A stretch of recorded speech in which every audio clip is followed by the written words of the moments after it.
ಎಲ್ರಿಗೂ ನಮಸ್ಕಾರ. ನಾನು ನಿಮ್ಮ ಶಿವಕುಮಾರ್ ಆರಾಧ್ಯ. ಒಂದು ಕವಿತೆ.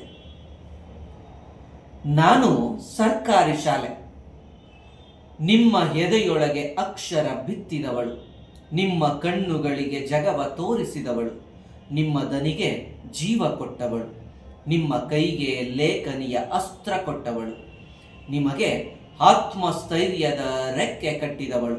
ನಾನು ಸರ್ಕಾರಿ ಶಾಲೆ. ನನ್ನ ಮಡಿಲೊಳಗೆ ಹಾಡಿ ಬೆಳೆದವರು ನೀವು, ನನ್ನ ಹೊಡಲಿಗೆ ಬೀಗ ಜಡಿಯಲು ಮುಂದಾದಿರ. ಪ್ರಭುತ್ವವೇ ನನ್ನನ್ನು ಚಿತೆಗೆ ಹೇರಿಸುತ್ತಿರುವಾಗ ಕೈಕಟ್ಟಿ ಕುಳಿತಿರ. ನನ್ನ ಕೈಕಾಲು ದೇಹ ಸುಟ್ಟು ಹೋಗುತ್ತಿರುವಾಗ ನೀವು ಮೌನದ ಕಲ್ಲು ಬಂಡೆಗಳಾದಿರ. ನಾನು ಈಗಲೂ ಕಾಯುತ್ತಿದ್ದೇನೆ, ಒಂದೇ ಒಂದು ಚಿಕಿತ್ಸೆಗಾಗಿ, ಮೂಲಭೂತ ಸೌಕರ್ಯಕ್ಕಾಗಿ, ನೂರಾರು ಮಕ್ಕಳ